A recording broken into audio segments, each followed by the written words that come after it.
नमस्कार दोस्तों, आप देख रहे हैं भोजपुरी बिहार। बिहार के deputy CM Tejashwi Yadav Japan के दौरे पर हैं। इस दौरान टोक्यो में उन्होंने बुधवार को पर्यटन को बढ़ावा देने के लिए कई अहम बैठकें की।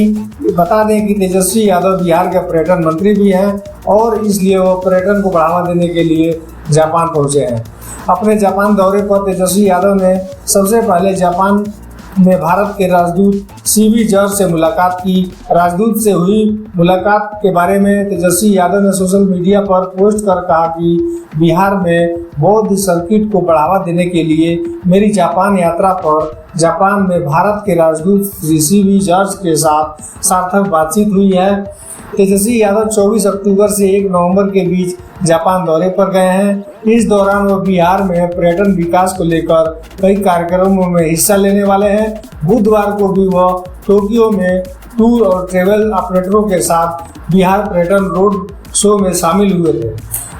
टूर और ट्रेवल ऑपरेटरों का यह रोड शो बिहार के बौद्ध और अन्य धार्मिक सर्किट, विरासत सर्किट, इको सर्किट और बड़ी संख्या में ऐतिहासिक स्मारकों, खंडहरों, मंदिरों और जंगलों के रूप में बिहार के पर्यटन आकर्षकों की विस्तृत श्रृंखला को बढ़ावा देने के लिए किया जा रहा है।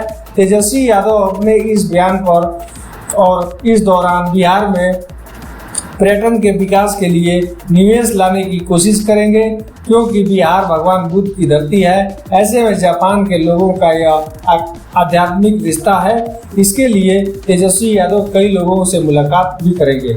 बिहार में बोध गया और में भगवान बुद्ध ने बोध वृक्ष के नीचे ज्ञान प्राप्त किया था, इसलिए गया बौद्ध धर्म मानने वाले लोगों के लिए काफ़ी महत्वपूर्ण जगह है और जापान में बौद्ध धर्म मानने वालों की संख्या काफ़ी ज़्यादा है। इसलिए जापान के लोगों को बिहार से गहरा नाता है। दोस्तों, वीडियो को लाइक करें, चैनल पर नए हैं तो सब्सक्राइब जरूर करें और अपनी राय कमेंट बॉक्स में जरूर दें।